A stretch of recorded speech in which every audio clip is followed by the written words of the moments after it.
مکے کی تپتی گلیوں سے شروع ہونے والا سفر جب نینوا کی خاک پر پہنچتا ہے تو تاریخ انسانی کا سب سے بڑا فکری اور اخلاقی مارکہ برپا ہوتا ہے۔ محرم کا چاند افق پر نمودار ہوتے ہی کائنات کے شعور میں ایک سوال دوبارہ زندہ ہو جاتا ہے کہ آخر کربلا کیوں ہوئی؟ اس کا جواب محض چند تاریخی واقعات یا دو فریقوں کے تصادم میں نہیں، بلکہ انسانی ضمیر کی اس ازلی اور ابدی جدوجہد میں چھپا ہے کہ جہاں ایک معاشرے کو اپنے اخلاقی اصولوں اور اپنے مفادات کے درمیان کسی ایک کا انتخاب کرنا تھا۔ کربلا 10 محرم 61 ہجری کو اچانک برپا نہیں ہوئی تھی۔ بڑے سانحات کبھی بھی اچانک رونما نہیں ہوتے، بلکہ ان کے پیچھے برسوں کی فکری، اخلاقی اور سماجی تبدیلیاں کام کر رہی ہوتی ہیں۔ کربلا کے پس پشت ایک ایسا معاشرہ موجود تھا جو آہستہ آہستہ اصولوں سے زیادہ مصلحتوں کو اہمیت دینے لگا، جہاں کردار کے بجائے طاقت کو معیار اور حق کی حمایت کو اخلاقی ذمہ داری کے بجائے ذاتی خطرہ تصور کیا جانے لگا تھا۔ جب حضرت حسین رضی اللہ تعالی عنہ نے یزید کی بیعت سے انکار کیا تو وہ فقط ایک فرد کی مخالفت نہیں کر رہے تھے۔ مسئلہ یہ نہیں تھا کہ اقتدار کس کے ہاتھ میں جائے گا، بلکہ مسئلہ یہ تھا کہ اقتدار کا معیار کیا ہوگا۔ کیا ایک معاشرہ صرف سیاسی مصلحت کے نام پر اخلاقی اقدار کا جنازہ قبول کر سکتا ہے؟ تباہی ہمیشہ برے لوگوں کے ہاتھوں نہیں ہوتی، بلکہ تب ہوتی ہے کہ جب اچھے اور صاحب بصیرت لوگ خاموش ہو جائیں اور اپنی ذمہ داری دوسروں پر ڈال دیں۔ یہ خاموشی آہستہ آہستہ ایک عادت سی بن جاتی ہے اور پھر انسان اپنی زبان سے پہلے اپنے ضمیر کو خاموش کر دیتا ہے۔ یہی وہ مقام تھا جہاں حضرت حسین رضی اللہ تعالی عنہ نے اپنے ضمیر کی آواز کو کسی بھی مصلحت پر ترجیح دی، کیونکہ مصلحت پسندوں کے اس ہجوم میں خاموشی بھی دراصل ایک فیصلہ اور باطل فریق کا انتخاب بن چکی تھی۔ انسان کی قدیم ترین خواہش آزادی ہے۔ اس نے سیاسی جبر، معاشی استحصال اور سماجی پابندیوں کے خلاف ہمیشہ مزاحمت کی ہے، لیکن ان تمام آزادیوں سے پہلے ایک اور بنیادی آزادی ہے، اور وہ ہے آزادی ضمیر۔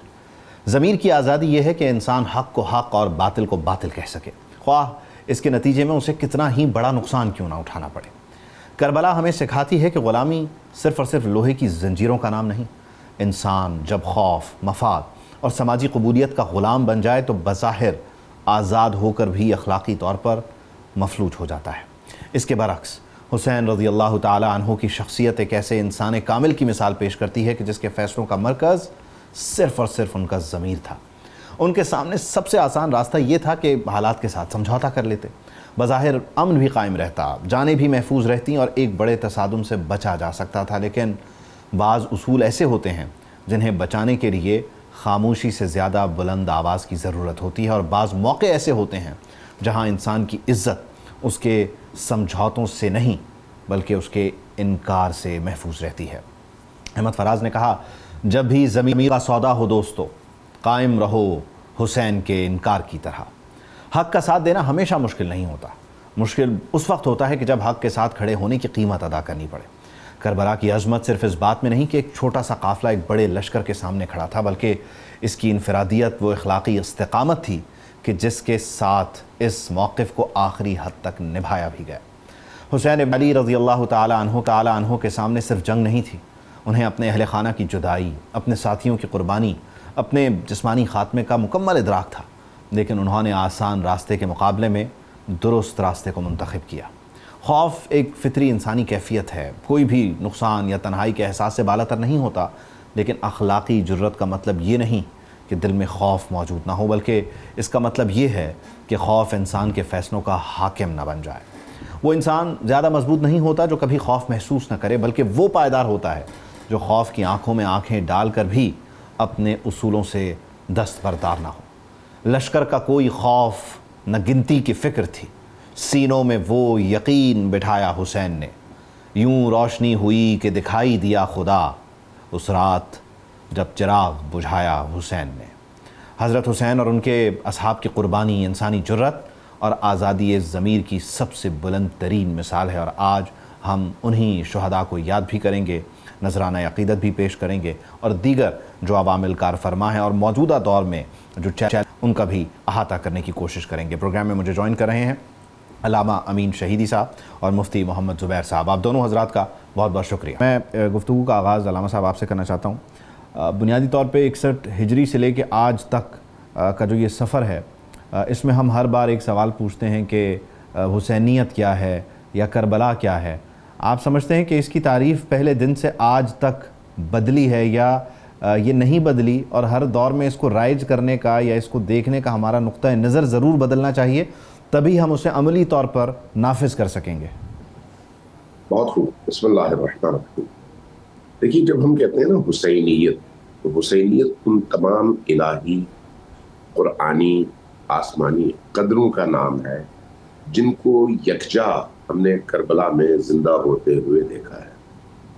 امام حسین علیہ السلام نے اگرچہ اپنی جان کی قربانی دی، اپنے بچوں کی قربانی دی، اپنی بہنوں اور مخدرات عصمت و طہارت اور نبی کی صاحبزادیوں اور ان کی نواسیوں اور بچوں کو اسارت میں اور قید میں جاتے ہوئے دیکھا، برداشت کیا اور اس کے لیے خود تیار ہوئے، لیکن کس چیز کو بچانے کے لیے؟ وہ ہے الہی قدریں۔ 1,24,000 انبیاء جس مقصد کے لیے تشریف لائے تھے وہ کیا تھا؟ اللہ کے بتائے ہوئے اصول زندہ رہے، اللہ کا دیا ہوا دین زندہ رہے، اس دین میں کسی طرح کی تحریف اور تبدیلی نہ ہو۔ یہ جو ہر انسان آتا ہے اپنی مرضی کی چیزیں دین میں گھسیڑ کر دین کا حلیہ بگاڑنے کی کوشش کرتا ہے، اس کا راستہ روکا جائے اور دین خالص رہے۔ اسی دین خالص کی حفاظت کا راستہ حسینیت ہے، اسی دین خالص کی حفاظت کے لیے جد و جہد حسینیت ہے۔ لیکن اس حسینیت کو ہم تب حسینیت کہتے ہیں جب وہ نبی کریم کے بتائے ہوئے اصولوں کے دائرے کے اندر ہو، جس میں تحریف نہ ہو، جس میں تبدیلی نہ ہو۔ جس طرح خود دین کے اندر تحریف اور تبدیلی ہوتی ہے، اسی طرح سے حسینیت میں بھی لوگ تحریف کر دیتے ہیں، تبدیل کر دیتے ہیں، اپنی من مانی چیزوں کو حسینیت کا نام دیتے ہیں، اور جو چیز ان کے مادی اور دنیاوی زندگی کی آسائشات کو روکنے کا سبب ہو اور ان کے لیے نقصان دہ ہو، وہاں پر اسی حسینیت کو پس پش ڈال دیتے ہیں۔ اس لیے حسینیت کو سمجھنے کے لیے دین کو، اللہ کے نبی کے احکام کو، گزشتہ 1,24,000 انبیاء کی دی ہوئی ویلیوز کو سمجھنا ضروری ہے۔ کربلا میں امام حسین نے نماز کو زندہ کیا اس کی حقیقی روح کے مطابق، چونکہ نماز ایک عمل ہے، لیکن یہی عمل ادھر کربلا والے بھی انجام دے رہے تھے اور ادھر یزید والے بھی انجام دے رہے تھے۔ یزیدیوں نے بھی نماز پڑھی ہے، وہ بے نماز نہیں تھے، ادھر یہ لوگ بھی نماز پڑھ رہے تھے۔ اسی طرح سے یہ لوگ بھی قرآن پڑھ رہے تھے، وہ لوگ بھی قرآن پڑھ رہے تھے۔ اسی طرح سے ان کی بھی لمبی داڑیاں تھیں، ان کی بھی لمبی داڑیاں تھیں، وہ بھی نماز کے اوقات کے پابند تھے، یہ بھی نماز کے اوقات کے پابند تھے۔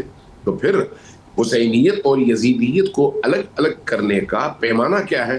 وہ کردار جس میں انسان اپنی ہر چیز نچھاور کرے لیکن دین کی ان ویلیوز اور قدروں کو بچائے۔ امام حسین نے خود پیاسا رہ کر یزیدیت کو پانی پلایا، یزیدوں کو پانی پلایا، خود اپنے اس قافلے میں جتنا وہ پانی لے کر آئے تھے، حر سے پہلی ملاقات میں 1,000 سوار، 1,000 سواریاں، ان سب کو ایک ایک کر کے پانی پلایا امام حسین نے۔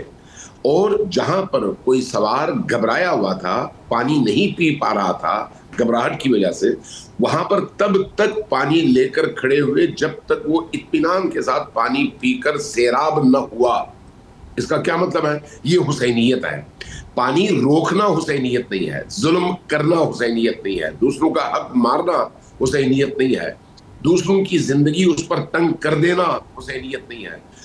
حسینیت یہ ہے کہ اپنے دشمن کو بھی وہ آسائشات دو جو تم اپنے لیے چاہتے ہو، اپنے دشمن کو بھی اس نگاہ سے دیکھو جس نگاہ سے اللہ اپنی مخلوق کو دیکھتا ہے، اپنے دشمن کے بھی بنیادی حقوق کو ختم نہ کرو، اس کے لیے اہتمام کرو کہ اس کا حق اس کو ملے، اگرچہ وہ تمہارا دشمن ہی کیوں نہ ہو۔ امام حسین علیہ السلام نے کربلا کے میدان میں اس سفر کے پورے آغاز سے لے کر اختتام تک جتنے بھی رویے اپنائے، ان رویوں کو دیکھیں، ان رویوں کا نام حسینیت ہے۔ امام حسین نے جنگ کی ابتدا نہیں کی، یزیدیت نے پہلا تیر پھینکا۔ امام حسین نے مارنے کی ابتدا نہیں کی، یزیدیت کی طرف سے پہلی دفعہ مارنے کا سلسلہ شروع ہوا۔ امام حسین نے ان پر پانی بند نہیں کیا، انہوں نے امام حسین پر پانی بند کیا۔ امام حسین نے جو شخص سامنے نہیں آیا اس کو نہیں مارا، انہوں نے خیموں میں گھس گھس کر بچوں تک پر ظلم کیا اور معصوم علی اصغر جیسی شخصیت کو بھی انہوں نے قتل کیا اور جام شہادت نوش کرنے پر مجبور کیا. امام حسین کبھی بھی عورتوں پر ہاتھ نہیں اٹھاتے تھے چونکہ یہ حسینیت کا پیغام ہے. لیکن تعلیمات اسلامی یہی پر بھی وہ سارے مظالم ڈھائے جو مردوں پر بھی کم ڈھائے جاتے ہیں. یعنی اگر آپ ویلیوز کو اسی گفتگو میں مفتی صاحب کو بھی شامل کرتا ہوں. مفتی صاحب ہمیں سن بھی رہے ہیں. مفتی صاحب بہت شکریہ آپ کا بھی. یقینی طور پر جو حسینیت کا درس ہے وہ دین میں تحریف کے راستوں کو روکتا ہے. وہ بنیادی طور پر جو اصل روح ہے اس پر عمل کی طرف ہماری توجہ دلاتا ہے. موجودہ دور میں ہم جہاں بہت سارے چیلنجز کا بھی شکار ہیں وہیں ساتھ ہی ساتھ جدت نے ہمارے ہاں ان تحریفوں کے لیے راستے کو آسان بھی کیا ہے. اور میں یہ جب بات کر رہا ہوں تو اس میں میں اس کو سیاہ یا سفید کے اس میں تناظر میں بات نہیں کر رہا. یہ راستہ ہر طرف نکلتا جا رہا ہے اور اس راستے پہ ہر کوئی چلتا ہوا نظر بھی آ رہا ہے معذرت کے ساتھ. اس کو روکنے کا اس وقت یعنی اصل جو روح ہے دین حنیف کی اور حسینیت کو زندہ کرنے کی اس کی آج کتنی ضرورت ہے ہمیں مفتی صاحب؟ بسم اللہ الرحمن الرحیم نحمدہ ونصلی علی رسول الکریم اما بعد. آپ نے بالکل صحیح کہا کہ آج کے عصر حاضر کے اندر بھی تجدد پسندی، مغربیت اور جدت پسندی نے شاعر اسلام اور دینی احکام کے اندر بھی سو کال فرسودہ اور اپنے زعم کے مطابق کئی غلط جدید راہیں تلاش کی ہیں اور اس میں جدید تصورات کو اس طریقے سے ضم کرنے کی کوشش کی ہے کہ گویا اصل حقیقت شریعت ہی یہ تھی. انہی جدید غلط راستوں میں سے ایک راستہ اور ایک تصور آج کے دور کے اندر واقعہ کربلا سے متعلق یہ بھی پایا گیا. کچھ لوگ یہ بھی کہتے ہوئے نظر آتے ہیں کہ نعوذ باللہ یہ دو شہزادوں کی اقتدار کی جنگ تھی. میں ابتدا میں ہی یہ کہنا چاہتا ہوں ایسا ہے کہ اس تصور اور پیش کرنے والوں کی سوچ پر خدا کی لعنت ہو. نواسہ رسول سیدنا حضرت حسین رضی اللہ تعالیٰ اپنے خانوادے کے ساتھ نکل رہے، اپنے خانوادے کی قربانیاں دے رہے، بے کس بے بس مسافر مہمان حضرت مسلم بن عقیل رضی اللہ تعالیٰ عنہ اہل بیت کا، صحابہ کرام کا ایک عظیم الشان جلیل القدر فرد قربانی دے رہا ہے، بے کسی کی شہادت اپنا رہا ہے. سیدنا حسین حضرت حسین رضی اللہ تعالیٰ اپنے نبوی خانوادے کے ساتھ اہل بیت اطہار کی خواتین کے ساتھ اپنی آل اولاد کے ساتھ قربانیاں دے رہے. تو نعوذ باللہ یہ صرف اور صرف اقتدار کی جنگ ہو سکتی تھی. واضح طور پر اس سلسلے میں کلیئر کٹ بات یہ ہے کہ حضرت مسلم بن عقیل کا جو مکالمہ عبید اللہ ابن زیاد کے ساتھ ہوا تھا، کامل ابن اسیر کے اندر اس کے الفاظ موجود ہیں کہ تم لوگ نیک اور شریف لوگوں کو قتل کر رہے ہو، ان کے ناحق خون بہا رہے ہو اور تم یہاں پر کیسر و کسرا کی حکومت کرنا چاہتے ہو، ہم اس نظام کو بدلنے کے لیے آئے ہیں. یہ الفاظ حضرت مسلم بن عقیل رضی اللہ تعالیٰ عنہ کے، ہم کتاب و سنت کے احکام کی تنفیذ چاہتے ہیں. پھر اہل بصرہ کے نام حضرت حسین رضی اللہ تعالیٰ عنہ کا جو خط ہے، آپ اگر اس کے اندر دیکھیں تو وہ فرماتے ہیں تم دیکھ رہے ہو سنت رسول مٹ رہی ہے اور بدعات جنم لے رہی ہیں. میں تمہیں دعوت دیتا ہوں کہ کتاب اللہ اور سنت رسول صلی اللہ علیہ وسلم کی مکمل حفاظت کرو، اس کے احکام کی تنفیذ کرو. یہ اہل بصرہ کے نام حضرت حسین کا خط ہے. میدان جنگ کے اندر حضرت سیدنا حسین رضی اللہ تعالیٰ کا خطبہ جو تیسرے نمبر پر ہے، ذرا اس کے الفاظ پر تو غور کریں. یزید اور اس کے عمراء شیطان کی پیروی کر رہے ہیں، انہوں نے رحمان کی اطاعت کو چھوڑا ہے، زمین میں فساد پھیلا رہے ہیں، حدود شریعت اور حدود الہیہ کو معطل کر دیا گیا ہے، اسلامی بیت المال کو ذاتی ملکیت سمجھ لیا گیا ہے، اللہ کے حرام کو حلال اور اللہ کے حلال کو حرام کر دیا گیا ہے. اور یقیناً اس کی کوئی گنجائش نہ تھی اور اس موقع پر ظاہر ہے اس کا راستہ روکنے کے لیے وہ سفر ہوا. میں آپ دونوں کی اس نظام کے لیے دراصل یہ آئے ہیں. میں آپ دونوں کی گفتگو سن رہا ہوں اور میں علامہ صاحب آپ کو بھی اور مفتی صاحب آپ کو بھی یقیناً یہ اقتدار کی جنگ کہنا ہی اس کی سراسر جو ہے وہ اس کی روح کو خراب کرنے کے اور نقصان پہنچانے کا مترادف ہے۔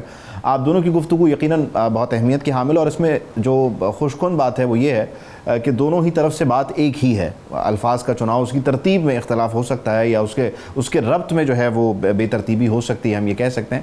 میں یہ سمجھتا ہوں کہ آج کے دور میں ایک ذمہ داری ہر طرف جو نافذ ہونی چاہیے اور رائج ہونی چاہیے وہ یہ کہ ذمہ دار لوگ ان معاملات کو سنبھالیں بھی۔ خاص طور پر علامہ صاحب، جو علماء کرام کا کردار ہے وہ بھی اس جدت کے ساتھ، اس نئی ٹیکنالوجی کے ساتھ، ایکسیس ٹو انفارمیشن کے ساتھ زیادہ بڑھ جاتا ہے کہ وہ اس کے آگے بند بھی باندھیں کہ جو معاملات چیزوں کو خراب کرتے ہیں وہ بھی اس کی فراوانی نہ ہو بلکہ معاملات کو بنانے والی ترتیب ہو۔ علامہ صاحب بالکل ایسا ہے۔ دیکھیں، آپ کی اس بات کا خلاصہ اگر کیا جائے وہ یہ ہے معاشرے میں عادلانہ نظام کا نفاذ۔ یہ معاشرہ مولویوں کا معاشرہ بھی ہو سکتا ہے، سیاستدانوں کا معاشرہ بھی ہو سکتا ہے، فوجیوں کا معاشرہ بھی ہو سکتا ہے، اوورآل ان سب کے مجموعی معاشرے کو بھی ہم اس کلی قاعدے کے اندر دیکھ سکتے ہیں۔ جب ہم مملکت خداداد پاکستان کے طور پر اپنے ملک کو دیکھتے ہیں تو اس ملک میں اسی عادلانہ اقدار اور ویلیوز کا نفاذ ہی اصل روح ہے، دین بھی ہے اور روح ہے کربلا بھی ہے۔ لہٰذا جب آپ کہیں گے کہ معاشرے کے اندر ظلم نہیں ہونا چاہیے تو ظلم نہ ہونے کا مطلب یہ نہیں ہے کہ صرف آپ جن کو پسند کرتے ہیں ان پر ظلم نہ ہو، جن کو آپ پسند نہیں کرتے ان کا آپ بیڑا غرق کرتے ہیں، یہ نہیں ہے۔ جب آپ کہتے ہیں کہ کرپشن نہیں ہونا چاہیے تو کرپشن نہ ہونے کا مطلب یہ نہیں ہے کہ آپ تو آزاد ہو دوسروں پر کرپشن کی پابندی لگا دیں، یہ نہیں ہے۔ اس کا مطلب یہ ہے کہ قانون سب کے لیے برابر ہو اور قانون خدا کا قانون ہو، انسانوں کا بنایا ہوا قانون نہیں۔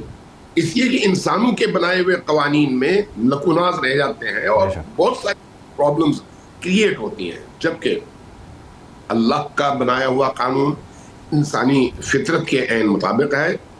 انسانی تخلیق میں جو چیزیں کار فرما ہیں ان کو دیکھ کر اللہ نے ان کے فلاح بہبود اور ان کی ترقی اور کمال کے لیے قوانین بنائے ہوئے ہیں۔ اس لیے اصلی ترین وہ قانون جو معاشرے کو ایک نظم اور نسق کے اندر لے کر چل سکتا ہے وہ اللہ کا بنایا ہوا بے شک، اور وہ نافذ بھی ہونا چاہیے، رائج بھی ہونا چاہیے۔ میں مفتی صاحب آپ سے بھی یہ چاہوں گا کہ یہ کتنی بڑی ذمہ داری ہے کہ اس کو اگر ہم ادا کریں اور اس کو سمجھیں، یعنی پھر میں یہ کہوں گا کہ اس طرف بھی اس طرف بھی ہر طرف ذمہ داری سے کام کرنے کی اس وقت کتنی ضرورت ہے، کیونکہ فتنہ دروازے پہ کھڑا نہیں ہے بلکہ اندر تک داخل ہو چکا ہے۔ دیکھیں، اس کے لیے سب سے پہلی بات تو یہ کہ وحدت، یکجہتی، اتحاد اور امن کے لیے پہلی بنیادی بات جو میں نے ابھی 2-4 دن پہلے کونسل کے اندر منعقدہ فرقہ وارانہ ہم آہنگی سے متعلق حکومت پاکستان وزارت مذہبی امور کے اجلاس میں بھی کہی کہ ہر تمام مسالک کے مقدسات کا ادب اور احترام ہو، اور گالی کسی کی مذہبی مجبوری نہیں ہے۔ ہمیشہ مکمل طور پر تمام شخصیات کا جو کسی بھی مکتب فکر کے مقدسات ہوں ان کا ادب ہو، ان کا احترام ہو، ذو معنی جملے نہ کسے جائیں، پھبتیاں نہ کسی جائیں، پرانے مشکوک تاریخی واقعات جو کسی کے نزدیک شاید مستند ہو، میرے نزدیک نہ ہو، یا میرے نزدیک مستند ہو کسی اور کے نزدیک نہ ہو، ان واقعات کو بنیاد بنا کر کسی کی توہین، تردید، تقابل، تنقیص نہ ہو، اور خاص طور پر واقعہ کربلا کو بیان کیا جائے، اسوہ حسینی کو بیان کیا جائے، فضائل سیدنا حسین کو بیان کیا جائے، اور پھر خاص طور پر میں ایک بڑی اہم بات یہ کہنا چاہتا ہوں، جیسا کہ ابھی علامہ صاحب نے بھی ایک بات کہی، جب ہم حضرت حسین رضی اللہ تعالیٰ عنہ کے میدان جنگ کے اندر تیسرے خطبے پہ نظر کرتے ہیں تو آج اسی کو تنافذ کرنے کی ضرورت ہے کہ زمین میں فساد نہ پھیلایا جائے، شیطان کی پیروی نہ ہو، شرعی حدود کو نافذ کیا جائے، کرپشن نہ ہو، اسلامی بیت المال کو ذاتی ملکیت نہ سمجھا جائے، دین میں نئی تحریفات کو جنم نہ دیا جائے، اور اللہ کے حرام ہو، اور زمین کے اندر فساد نہ ہو۔ اب آپ مجھے بتائیں کہ حضرت حسین رضی اللہ تعالیٰ عنہ کے میدان جنگ کے اندر تیسرے خطبے کے الفاظ ہیں۔